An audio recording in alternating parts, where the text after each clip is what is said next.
Assalamualaikum warahmatullahi wabarakatuh. Perkenalkan, nama saya Novel Rafi. Saya kelas 1B, ingin menjelaskan tentang Islam Nusantara. Oke, ke slide yang pertama, pengertian Islam Nusantara. Islam Nusantara adalah istilah yang menggambarkan, yang pertama, cara berislam yang berkembang di wilayah Nusantara Indonesia. Ini merujuk pada karakteristik dan praktik keagamaan Islam yang telah beradaptasi, berinteraksi, dan berasimilasi dengan budaya, tradisi, dan kearifan lokal yang ada di Kepulauan Indonesia selama berabad-abad. Jadi Indonesia masuk Islam yang masuk ke dalam Indonesia tidak merubah karakteristik atau kearifan lokal, Islam tidak mengubah kearifan lokalnya Indonesia. Yang kedua, Islam yang menyatu dengan budaya lokal tanpa mengubah ajaran pokok agama. Islam Nusantara menekankan harmonisasi antara ajaran Islam yang universal dengan tradisi lokal yang tidak bertentangan dengan syariat, seperti yang terlihat dalam arsitektur masjid, seni, dan upacara istiadat. Yang ketiga, sebuah ekspresi Islam yang ramah, moderat, dan menerima keberagaman. Konsep ini sering dikaitkan dengan nilai-nilai modernisasi atau wasiat, toleransi, dan pluralisme yang merupakan ciri khas penyebaran Islam di Indonesia yang umumnya damai. Jadi Islam masuk ke dalam Indonesia dengan modernisasi atau wasiat, dengan toleransi yang tinggi, dan penyebarannya yang khas, tidak mengubah ciri khasnya Indonesia. Selanjutnya ada latar belakang munculnya Islam Nusantara. Yang pertama, keberagaman suku, budaya, dan tradisi. Indonesia adalah negara yang kaya akan peradaban lokal. Sebelum Islam datang, Islam dibawa ke wilayah ini harus beradaptasi dan beralkulturasi agar diterima secara luas. Jadi sebelum Islam masuk ke sini, masuk ke dalam Indonesia, Islam yang dibawa ke wilayah ini harus beradaptasi dengan beralkulturasi agar diterima secara luas di Indonesia. Yang kedua, alkulturasi budaya. Islam tidak hadir sebagai kekuatan yang menghapus total budaya dan tradisi lokal, melainkan menyatu.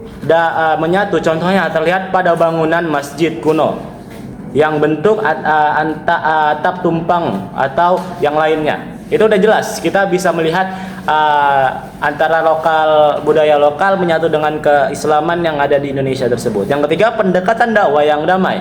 Penyebaran Islam di Nusantara didominasi oleh pendekatan kultural dan damai, seperti melalui perdagangan, perkawinan, dan dakwah Wali Songo. Para ulama awal menggunakan media seni dan budaya seperti wayang, tambang, dan arsitektur sebagai cara dakwah menceritakan Islam yang ramah dan santun. Dari situ kita tahu bahwa banyaknya Islam masuk dengan hal-hal yang sangat damai, alkulturasi yang sangat tinggi terhadap Indonesia tersebut. Selanjutnya, definisi Islam Nusantara menurut berbagai perspektif. Yang pertama, di sini ada perspektif historis, mengacu pada Islam yang menyebar secara damai atau non-koersif dan menyesuaikan diri dengan tatanan sosial serta budaya lokal yang sudah ada sejak dahulu. Jadi di sini perspektif historis ini dia menyatu tentang ceritanya Indonesia dari zaman dahulu untuk Islam masuk ke dalam Indonesia.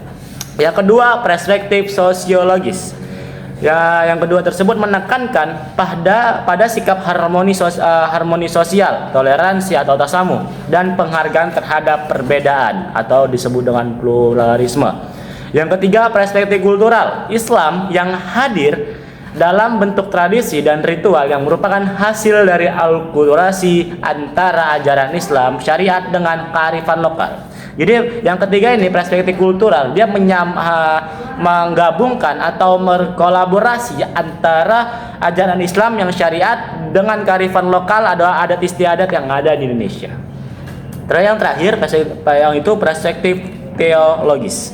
Ajaran dasar atau pokok-pokok Islam tetap sama dari tidak berubah, misalnya tauhid, sholat, puasa, zakat. Namun cara penyampaian dan ekspresi ajaran tersebut harus menyesuaikan konteks lokal. Nah, jadi ajaran tersebut dari syariat itu tidak berubah. Dari tadi yang contohnya tauhid, sholat, puasa, zakat, nah, itu tuh mereka tidak berubah, tapi cara penyampaiannya mereka itu yang dengan menyatu dengan kearifan lokal. Itulah dari pandangan dari perspektif teologis.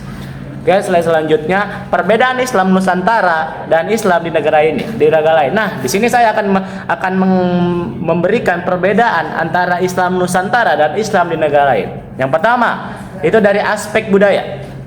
Islam Nusantara Indonesia. Yang pertama tentang aspek budaya ya.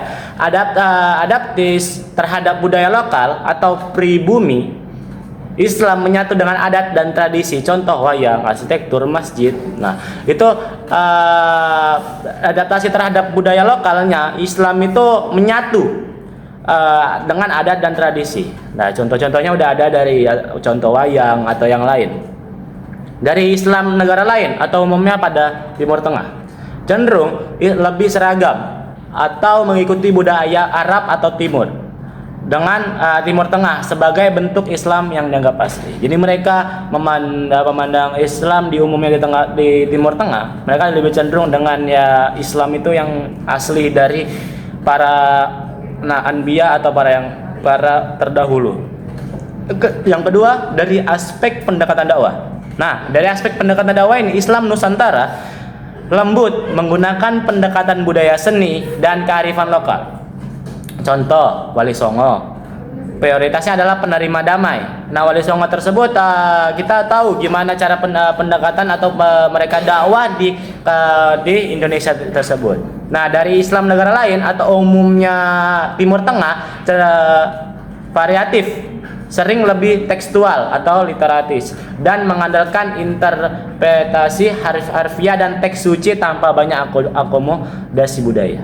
Nah, itu mereka tidak terlalu banyak neka-neko ya. Jadi Islam negara di Timur Tengah tersebut mereka nggak banyak kebanyakan dari mereka tidak terlalu banyak ini. Jadi teks suci tanpa banyak akomodasi budaya. Dari aspek ekspresi keagamaan, mengakomodasi tradisi dan ritual yang telah disiamkan, contohnya tahlilan, keselamatan, dan menggunakan fikih yang bermazhab bersifat kontekstual. Dan Islam negara lain cenderungnya lebih ketat pada bentuk baku menolak tradisi yang dianggap bid'ah atau inovasi atau tidak sesuai dengan praktik di masa awalnya Islam. Nah, di sini kita bisa bedain antara ekspresi keagamaan yang ada di Islam Nusantara atau di Indonesia tersebut dengan Islam yang ada di Timur Tengah. Mereka sangat keras terhadap kearifan yang asli dalam Islam pada awalnya Islam tersebut. Yang terakhir, perbedaan antara nilai sosial dan politik di Islam Nusantara menonjolkan toleransi atau tasamuh, harmoni dan moderat, menerima NKRI dan Pancasila sebagai bentuk final. Nah, itu mereka antara bedanya sosial politik dengan Timur Tengah, mereka menyatu dengan Bhinneka Tunggal Ika yang ada di Indonesia tersebut. Oke, slide selanjutnya. Karakteristik Islam Nusantara. Nah, di sini ada karakteristiknya tersendiri di Islam Nusantara tersebut.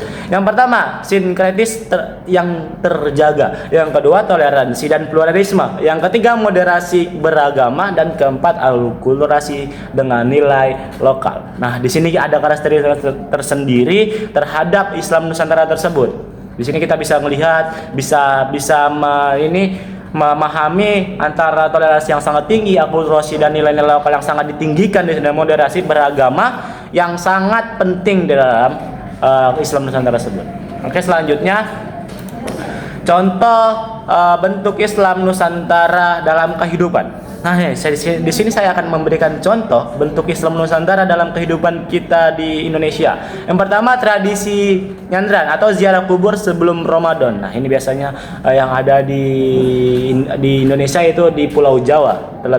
Terlebih fokusnya mereka akan mengikuti tradisi nyandran ziarah kubur sebelum Ramadan. Yang kedua, tahlilan dan keselamatan. Dan yang kita tahu selama ini tahlilan dan keselamatan itu menjadi lingkungan yang baik yang diajarkan oleh Islam. Yang terakhir ada dakwah melalui seni dan budaya seperti wayang, oleh Sunan Kalijaga. Nah, ini dakwah yang melalui seni tersebut dan budaya tersebut itu seperti wayang itu sangat berakulturasi yang sangat menyatu padu Indonesia dengan akulturasi Islam yang ada di Indonesia.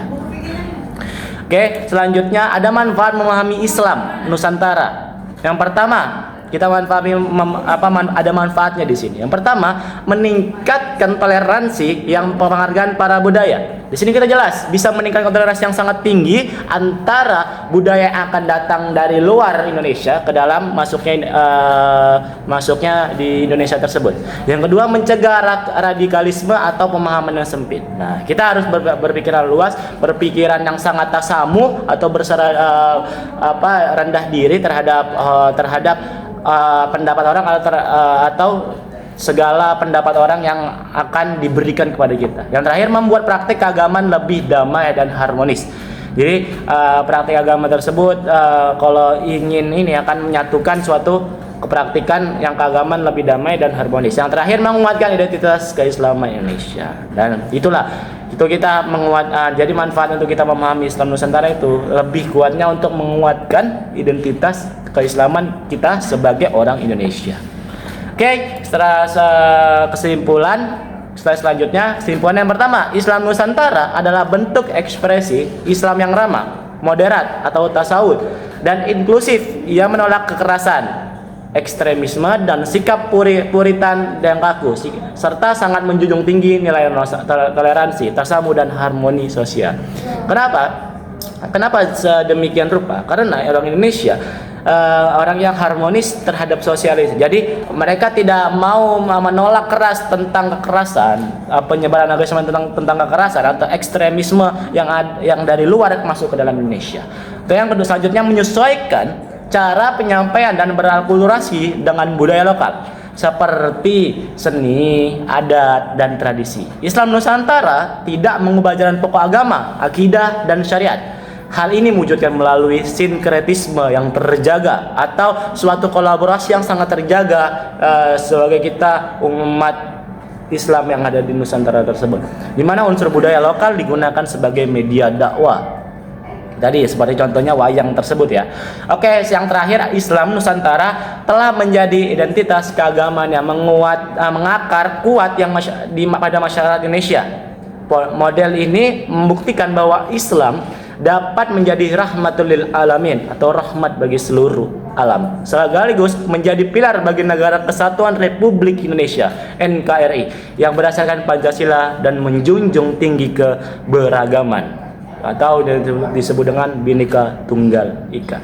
Oke, cukup sekian dari saya, kurang lebihnya mohon maaf. Wabillahi taufiq wal hidayah. Wassalamualaikum warahmatullahi wabarakatuh.